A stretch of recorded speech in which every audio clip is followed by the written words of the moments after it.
ये हमारा जीवन है। इसी के सहारे से हम भगवदानंद की अनुभूति करते हैं। देखो, गोपीजनों ने लीला अनुकरण किया भगवान की। हमारे परम पूजनी ब्रजवासी जन भगवान की लीला का अनुकरण किए। लीला अनुकरण भगवत प्राप्ति का एक सुदृढ़ भाव प्रकट करता है। हम भगवान के चरित्रों को सुन रहे हैं या भगवान के लीला चरित्रों का अनुकरण देख रहे हैं, यह हमारी आस्था का विषय है। यह हमारे भगवदानंद की प्राप्ति कराने का सहयोग है। एक एक शब्द, एक एक चेष्टा वैसी तो कोई कर ही नहीं सकता, क्योंकि भगवान अनादि अनंत महामहिम।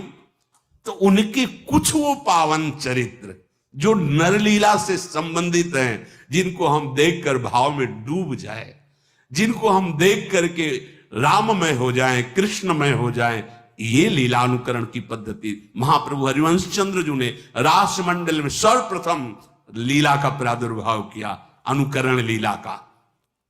मोर मुकुट और चंद्रिका विराजमान करके रास, बड़ा जो रास मंडल, यहीं से रास का प्रारंभ। पहले हर रास में गाया जाता था नमो नमो जय श्री हरिवंश। ये रास विलास प्रकाशित करने वाले आचार्य महापुरुष जन प्रकट है।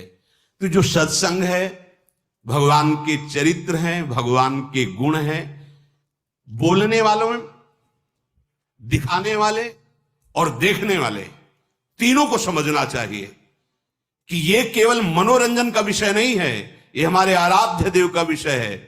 ये हमारे प्राणों पर आघात होगा अगर शब्द बिगड़ गए तो, अगर लीला अनुकरण की मर्यादा बिगड़ गई तो।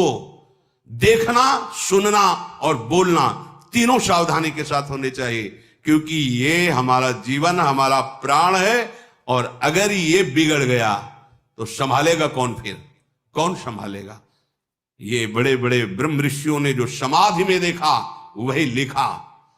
बड़े बड़े महापुरुषों ने जो इन समाधि भाषा का अनुभव किया, वो उसको मर्यादा से, कोई भी ऐसा अनुकरण, कोई भी ऐसा प्रवचन, कोई भी ऐसे शब्द नहीं सुनने चाहिए, नहीं देखने चाहिए, नहीं बोलने चाहिए। साक्षात परब्रह्म करुणा करके अपने भक्तों को सुख देने के लिए, अगर आपको लगता है कि इनका लीला चरित्र मनोरंजन है, तो फिर हमारा जीवन क्या है? हम इन्हीं लीला चरित्रों को गा करके, सुन करके तुम्हारे सामने दहाड़ते हैं। इन्हीं लीला चरित्रों को, इन्हीं लीला चरित्रों के बल से तुम्हें शांति और निष्पाप और महासुख की प्रतिज्ञा हृदय में करके कि तुम्हें सुखी बना देंगे, तुम्हें शांति प्रदान करेंगे, तुम्हें निष्पाप कर देंगे, इन्हीं लीला चरित्रों के बल पर।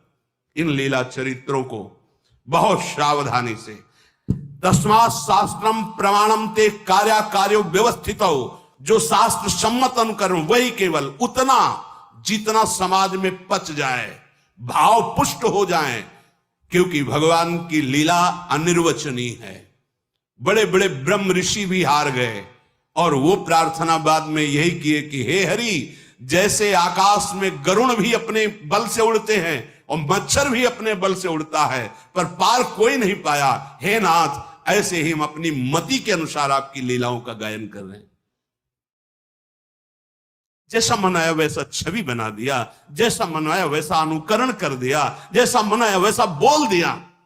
नहीं नहीं नहीं, ये हमारा हृदय है, हमारा प्राण है, हमारा धर्म है, हमारा जीवन है, हमारा अस्तित्व है।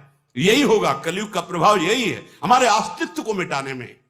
हमारे प्रभु का क्या, जिनको देख करके हमारा हृदय निष्पाप और रोने लगे और जीवन अधर्म से हटकर धर्म की तरफ चले। ये मनोरंजन नहीं है, भगवान के पावन चरित्र। ये मन का नाश करके जो असत वृत्तियों से युक्त है, सतवृत्ति में लगा दिया गया। कौन ऐसा है जिसने हमारे भगवान के पावन चरित्र को सुन करके भगवत प्राप्ति न की हो? कोई एक उदाहरण, रत्नावती जी केवल भगवान की वार्ता सुनकर भगवत प्राप्त हो गई। ब्राह्मण पत्नियां मथुरा केवल भगवत वार्ता सुनकर भगवान को, ऐसे करोड़ों अनंत भक्त हो गए जो लीला अनुकरण दर्शन और लीला चरित्र श्रवण से भगवत प्राप्त महात्मा बन गए। जगत को तारने की सामर्थ्य आ गई। आज हमारी बुद्धि इसे मनोरंजन में ले रही।